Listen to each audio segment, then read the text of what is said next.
বাংলা টেলিভিশনে হাড্ডাহাড্ডি লড়াই চলছে।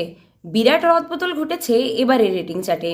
প্রকাশ্যে বাংলা টেলিভিশনের আরও এক নতুন সপ্তাহের মার্কশিট। এক মাস ধরে জি বাংলার ধারাবাহিক পরিণীতা যে ট্রেন্ড বজায় রেখেছিল, এই সপ্তাহে তার অন্যথা হলো না। গত সপ্তাহের থেকে নম্বর কমলেও এই সপ্তাহেও টপার এই ধারাবাহিক, পেয়েছে 7.9। অন্যদিকে দ্বিতীয় স্থানে 7.5 নম্বর পেয়ে জায়গা করে নিয়েছে আরও এক জনপ্রিয় ধারাবাহিক ফুলকি। মাত্র 0.1 পিছিয়ে রয়েছে এই সপ্তাহে তৃতীয় স্থানে ধারাবাহিক জগদ্ধাত্রী। উল্লেখ্য, বিগত বেশ কিছুদিন ধরেই টিআরপি তালিকায় জিএর দাপট। প্রথম তিনই থাকছে ওই চ্যানেল নিয়ন্ত্রণে। জলসার জলওয়া খানিক ফিকে। এই সপ্তাহে চতুর্থ স্থানে রয়েছে জি বাংলার ধারাবাহিক কোন গোপনে মন ভেসেছে।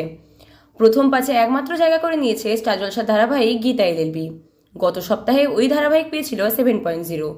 এই সপ্তাহে নম্বর কমে হয়েছে 6.8। ষষ্ঠ স্থানে রয়েছে ধারাবাহিক কথা। তবে গত সপ্তাহের থেকে এক ধাপে বেশ খানিকটা নম্বর কমেছে ধারাবাহিকটির। গত সপ্তাহে কথা পেয়েছিল 7.2, তা এই সপ্তাহে কমে দাঁড়িয়েছে 6.5-এ। সপ্তমে রাগামতি তীরন্দাজ, পেয়েছে 6.2। অষ্টম স্থানে মিত্তির বাড়ি, এই মেগা পেয়েছে 6.0। নবমে রয়েছে উড়ান, পেয়েছে 5.7। দশম স্থানে গৃহপ্রবেশ, এই ধারাবাহিক পেয়েছে 5.5।